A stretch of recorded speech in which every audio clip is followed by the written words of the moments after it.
ომის შეწყდა შვიდობისა გეშინოდეთ. ალბათ გსმენიათ ეს წინადადება, ეს სიტყვები, ეს აზრი. ბევრი მიმომხილველი, სხვათა შორის ბოლო პერიოდში ამგვარ ანალიზსაც აკეთებს, რომელსაც მე ამ თავითვე გეტყვით არ ან ნაკლებად ვეთანხმები, რომ როგორც კი უკრაინაში საომარი მოქმედებები დროებით და მე უკვე დიდი ხნით ან სამუდამოდ შეწყდება, გარკვეული პერიოდის შემდეგ რუსეთი მოახერხებს ტექნოლოგიურ და ტექნიკურ გადაიარაღებას, ახალ იარაღს შექმნის და შეავსებს საკუთარ მარაგებს, მოახდენს რეკრუტირებას საკუთარივე სალდატ ჯარისკაცებისა, მოამზადებს მათ სათანადოდ და გაგიკვირდებათ და არა გადარჩენილ უკრაინას, უხეშად კიევს, ლვოვს, ოდესას, ხარკოვს, სუმის და სხვა ქალაქებს, არამედ გაგიკვირდებათ და შეუტევს ბალტიის სახელმწიფოებს ან ნატოს რომელიმე სხვა სახელმწიფოებს. პირველ ყოვლისა ცხადია გვახსენდება ბალტიის სახელმწიფოები, ლიეტუვა, ლატვია და ესტონეთი. ისმის კითხვა როგორ როდის, რატომ, რა მიზეზით, რა საბაბით თუნდაც. იმიტომ რომ კი რა საკვირველია თეორიების თაობაზე, რომ საბაბი მიზეზი რუსეთს არ სჭირდება, რა საკვირველია სწორი თეორია, უეჭველი, ეჭვგარეშე, ეჭვშეუტანელი თეორია, მაგრამ მეორე მხრივ რაღაც პატარა უკაცრავად რუსულისთვის და პრიჩინა, მას მაინც ალბათ დასჭირდება ხოლმე უკრაინასთან იმართებაშიც დასჭირდა ბრჭყალებში მიზეზი. ხო, შენ მიდიხარ, მოგონილი მიზეზი. შენ მიდიხარ ნატოსკენ, ხო? და აქედან გამომდინარე გაგაჩერებ მე. ტყუილია ეს, უკრაინა ვერ მიდიოდა ნატოსკენ 2021 წლის მიწურულს 22 წლის დასაწყისში ნატოს სულაც არ აპირებდა გაფართოებას უკრაინის ხარჯზე, საქართველოს ხარჯზე და ასე შემდეგ, ხო? ფინეთსაც კი არავინ ეპატიჟებოდა, რომელიც უკვე შემდგომ გახდა ნატოს წევრი სახელმწიფო, შვედეთს ასევე, მაგრამ რუსეთმა ეს პრიჩინუკა გამოიყენა. ეს სწორი თეორია, მაგრამ აი რა პრიჩინუკით შეიძლება შეუტიოს ბალტიის რომელიმე სახელმწიფოს. მაგალითად, ლატვიასთან დაკავშირებით შეიძლება თქვას, რომ იქ ბევრია საკმაოდ რუსულენოვანი მოქალაქე, რუსულენოვანი მაცხოვრებელი, უფრო ზუსტია ალბათ. ეს იქნება რომ თქვა, რომ აი ამ რუსულენოვანი მოქალაქე მაცხოვრებლების უფლებები ირღვევა და შესაბამისად რაღა ირღვევა, მე ვიცავ მათ უფლებებს, ინტერესებს, ჩემი ვალდებულება, იმიტომ რომ Россия же не границы России не заканчиваются нигде. რუსეთი ხო ყველგან არის, სადაც რუსი არის, ორი რუსი რო გაჭაჭანდება, იქაც მეთქი უბრალოდ უკანალი არ ყოფნის, რომ იყოს მართლა ყველგან, ხო? სადაც რუსები არიან. ხა ნიუ-იორკში უნებრივია ოპერაციას, სამხედრო ოპერაციას ვერ ჩაატარებ. ჰიბრიდული შეიძლება იყოს ეს ჰიბრიდული ოპერაციები კონვენციური ომის ნაწილის გარეშე თავდაპირველად. მაგრამ თუ რუსეთი სათანადოდ ძლიერი იქნება, რატომაც არა ამ თეორიის თანახმად ყოველ შემთხვევაში, რატომაც არა კონვენციურადაც ყოველ შემთხვევაში საჰაერო იერიშებს ნამდვილად მივიდან ისევ და ისევ ხსენებულ ლატვიაზე თუ ესტონეთზე. დაახლოებით ასეთია ამ თეორიის ავტორთა ფიქრი რუსეთის შესაძლო ქმედებებზე. მე კვლავ ვიმეორებ ამ თეორიას არ ნაკლებად ვიზიარებ, თუმცა კვლავ ვადასტურებ, რომ ამ თეორიას აქვს არსებობის უფლება. იმიტომ რომ გაუმაძღარი სახელმწიფოაო, ამ თეორიის ავტორები ამბობენ რუსეთი და გაუმაძღარი პირია პრეზიდენტი პუტინი, რომელსაც უნდა რომ ერთის მხრივ გაეჯიბროს სტალინს, არა მხოლოდ სტალინს და იყოს ეს რუსეთის მიწების, რუსული მიწების შემომკრები, ამასთან იგულისხმება არა მხოლოდ ის მიწები, რომლებიც რაღაცა ისტორიული ხედვის თანახმად თუ მიხედვით რუსულები მართლა იყო, არამედ ისინიც, რომლებიც მისი რუსული ცვლაც არ იყო, მაგრამ რუსეთი უნდა ფართოვდებოდეს და ფართოვდებოდეს, რუსკი მირი უნდა არსებობდეს, როგორც ასეთი ხა ერთ შემთხვევაში ნოვოროსიას დაარქვევ, თუ მეორე შემთხვევაში გრუზია, საკავკაზიეს, ხო? ეს ცალკე თემაა. იქაც თავისი ბრჭყალებში არგუმენტები სჭირდება. რუსეთს რა საკვირველია, რომ აი რატომ ვარ საქართველოში და იმიტომ ვარ საქართველოში, რომ მაინც ვეტაევა თუ რაღაც სერჟე ესენინ დადიოდნენ გრიბოედოვი, აქ არის დასაფლავებულიო, შეიძლება გითხრას და ამის გამო შეიძლება დაგიპყროს თავიდან ბოლო. არ ვუტრირებ, ვინმეს გონი რომ ვუტრირებ, მაგრამ მართლა ესეთი შლეგი ქვეყანაა და შლეგი ლიდერი ყავს რუსეთს, რომ გრიბოიდოვი რაღაცა თქვენთან თაწმინდაზია და მის საფლავს ვიღაცა კვერცხი ესროლაო, ასეთები არ მომხდარა, მაგრამ რომ მოხდეს თეორიულად, აი აქედან გამომდინარე გიპყრობთ, რომ შეიძლება თქვას რუსეთმა. ესეც არის. ეხლა კონვენციური ომის შესაძლებლობა არის თუ არა, ამ ეტაპზე რასაკვირველია არა. მაგრამ უკრაინაში თუ დასრულდება საომარი მოქმედებები და თუ რუსეთს ექნება შესაძლებლობა ამოსუნთქვისა, გადაიარაღებისა, ახალი იარაღის შექმნა, შეძენისა, შესყიდვისა,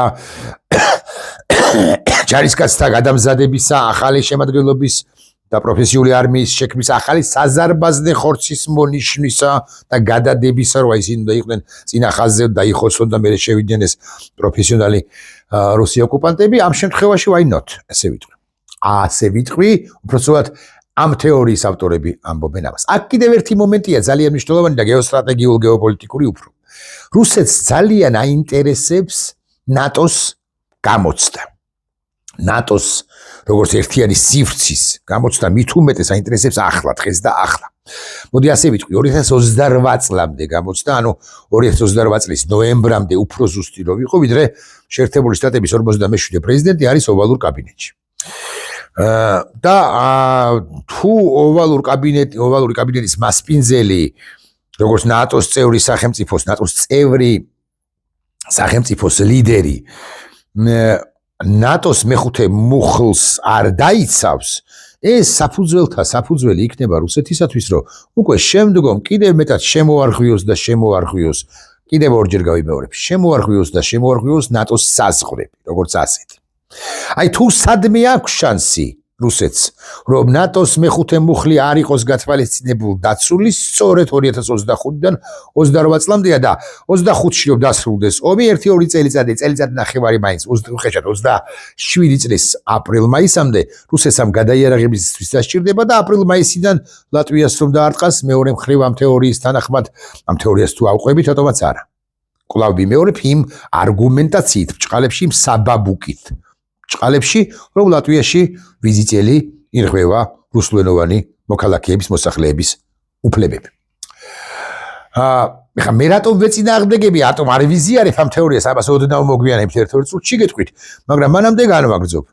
მეხუთე მუხლის მედეგობის გამოცდა აუცილებელია, იმიტომაც რომ უკვე შემდგომ თუ მეხუთე მუხლი არ იმუშავებს, ანუ მეხუთე მუხლის თანახმად და მიხედვით არ დაიცავს საფრანგეთი, გერმანია, პოლონეთი თუ ესპანეთი თუ ნიდერლანდები თუ თვით შეერთებული შტატები პატარა სახელმწიფო ლატვიას, ეს ნიშნავს იმას, რომ მეხუთე მუხლი ნატო აღარ არსებობს როგორც ასეთი, იმიტომ რომ კი ვაშინგტონის დეკლარაციაში ყველა მუხლი ერთმანეთზე მნიშვნელოვანია, მაგრამ აი ამ მნიშვნელოვან მუხლებს შორის ყველაზე მნიშვნელოვანი რასაკვირველია კოლექტიური თავდაცვის თაობაზე მუხლია. ახლა მე გადავდივარ იმაზე, რატომ მგონია, რომ ეს თეორია მაინც არასწორია. ეს ვერსია არასწორია, ეს პროგნოზი არასწორია. პირველ ყოვლისა, მე მგონია, რომ ომი უკრაინაში ასე იოლად ვერ დასრულდება, ვერც ცეცხლი შეწყდება და თუ ვწდები და ცეცხლი მაინც შეწყდება 30 დღით პროლონგაციით, 60 დღით, რა ვიცი, 58 დღით და 59 დღეს მაინც დაიწყებენ სროლას, სრულ დასრულებას მე არ ვვარაუდობ. იმიტომ რომ სრული დასრულება კონფლიქტის გაყინვით ნიშნავს რუსეთის გამარჯვებას და რუსეთის გამარჯვებას არ შეეგუება არა მხოლოდ ერთი ლიდერი პრეზიდენტი ზელენსკი, ან ამგვარ გაყინვას არ შეეგუება, მეთქი ასე გეტყვი, ხო? არამედ არ შეეგუება მთლიანად უკრაინული საზოგადოების ის ნაწილი, რომელიც კონვენციურ ომში იყო. ძალიან უხეშად გავამარტივებ, ჯარისკაცები, რომლებიც იბრძოდნენ დონბასში, ხაზის გავლება სადღაც ის სოფელი რუსების არის დროებით და ეს სოფელი ჩვენია სამუდამოდ არ შეეგუებიან და არ დაგიდევენ არც ზელენსკის ბრძანებას თუ გადაწყვეტილებას იმის თაობაზე, რომ უნდა შეწყდეს. მაგრამ გარდა ამისა, ამასაც რომ თავი დავანებოთ, მე მგონია, რომ ეს შეუძლებელია მათ შორის, იმიტომაც ანუ ევროპაზე გასეირნება რუსეთისა, იმიტომ რომ არავინ მსოფლიოში არ დაუშვებს იმას, რომ უკრაინის შეერაღებული ძალები თუნდაც კონფლიქტის გაყინვის შემთხვევაში, დასრულების ან დასრულებად წოდებული შემთხვევაში, უკრაინის შეერაღებული ძალები როგორც ასეთი დაიშალოს, გაქრეს.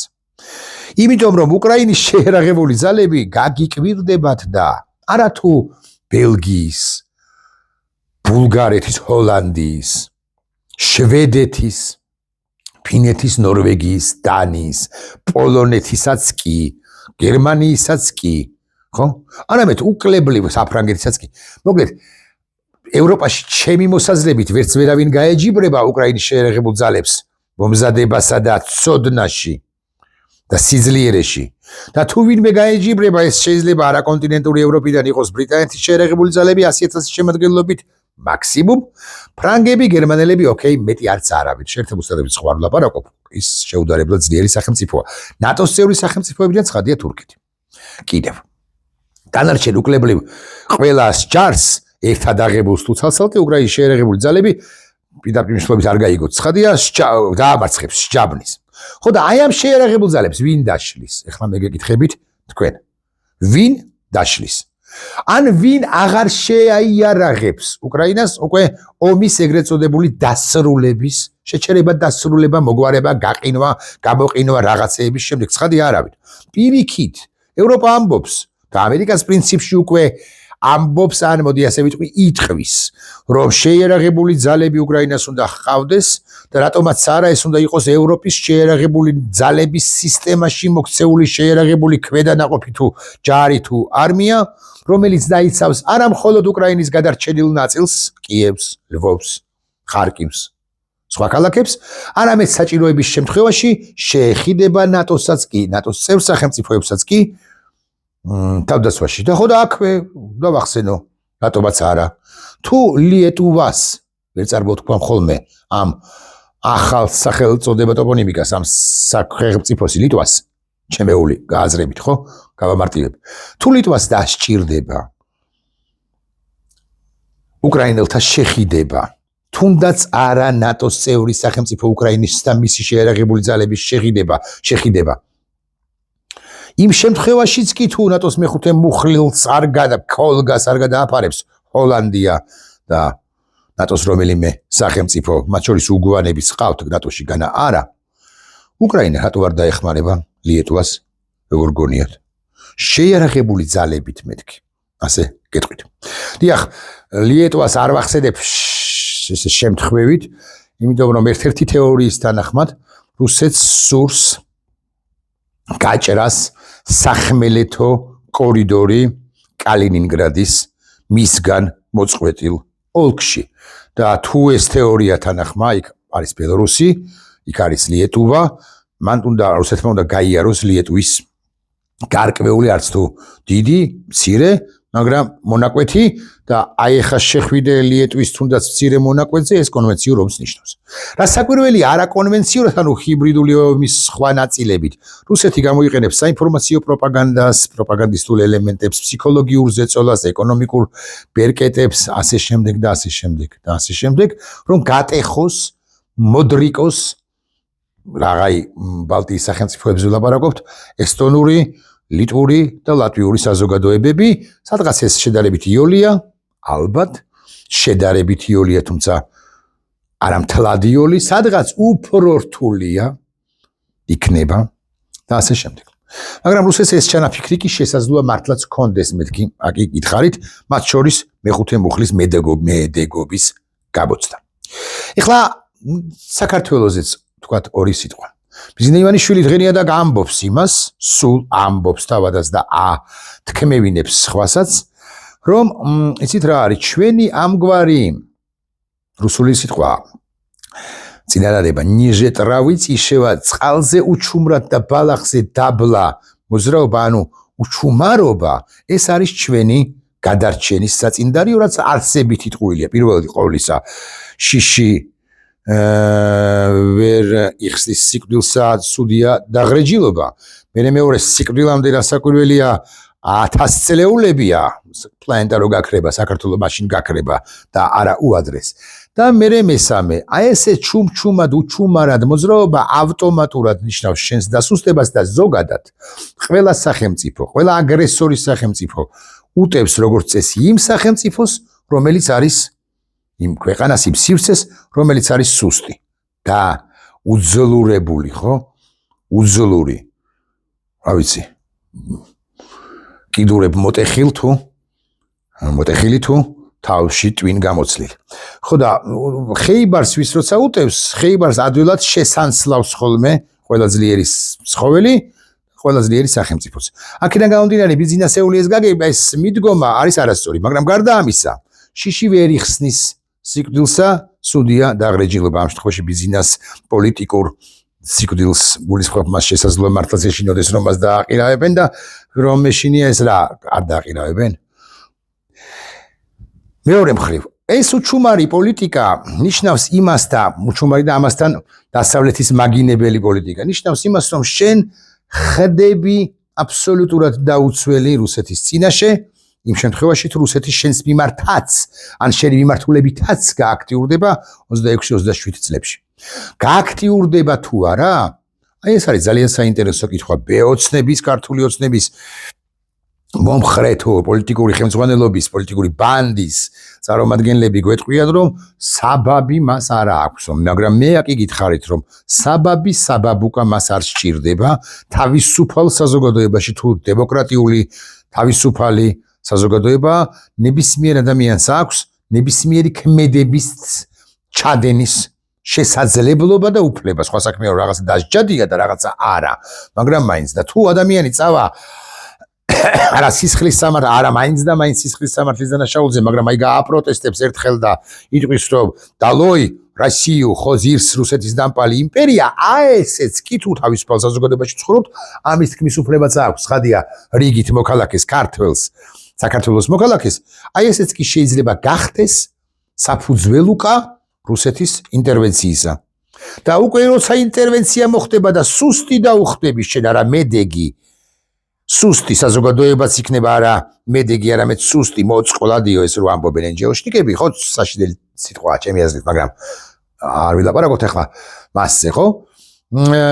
შენი დაპყრობა, შენი შესანსულა გაცილებით იოლია. ახლა ბიზინა ივანიშვილი მიდის შესაბამისად ამ გზით, როგორც ჩანს.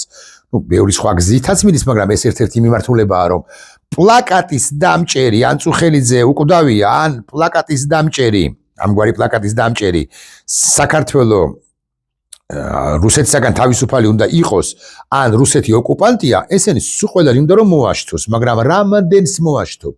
გრიგოლიჩ, ბიზინა ივანიშვილო, რამდენს? ანუ მე მინდა კარგად აგიხსნათ, რომ აშთობ ერთს შესაძლოა ჩუმდება მეორე ერთი დღით, მაგრამ მესამე დღეს თუ მეორე დღეს თუ მეოთხე დღეს აღმოცენდება 8. ამგვარი ვისაც პლაკატი უჭირავს. როგორც კი შენ მოადუნებ და იზოლებული იქნები მოადუნო ყურადღება, შეარბილო რეპრესიული მანქანა, შეასუსტო, მოარბილო მარწუხები და ასე შემდეგ, როგორც კი თავისუფლებას იგრძნობს, უკვე 8 წლის სოკოსავით ამოზრდილი ამგვარი პლაკატის დამჭერია.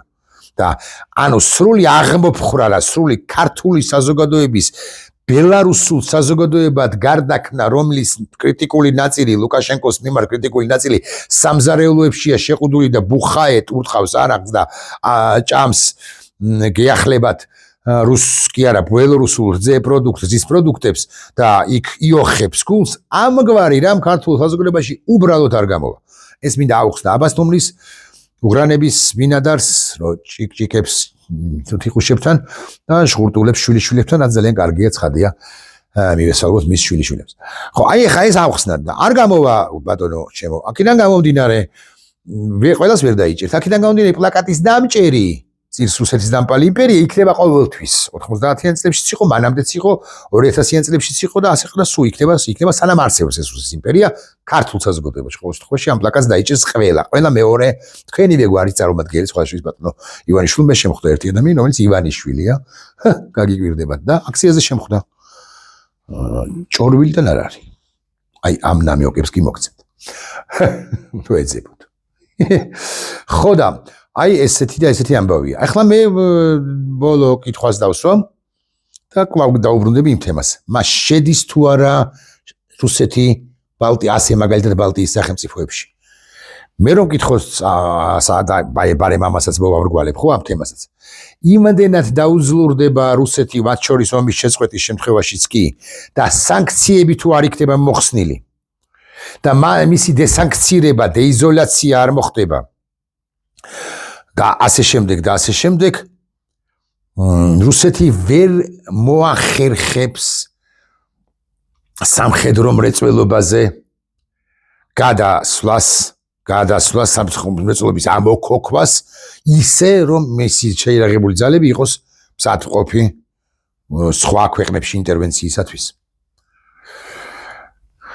თუმცა კი გითხარით კიდეც რომ ყველაფერი შესაძლებელია, განა არა და ამ თეორიასაც აქვს თავისი არსებობის უფლება.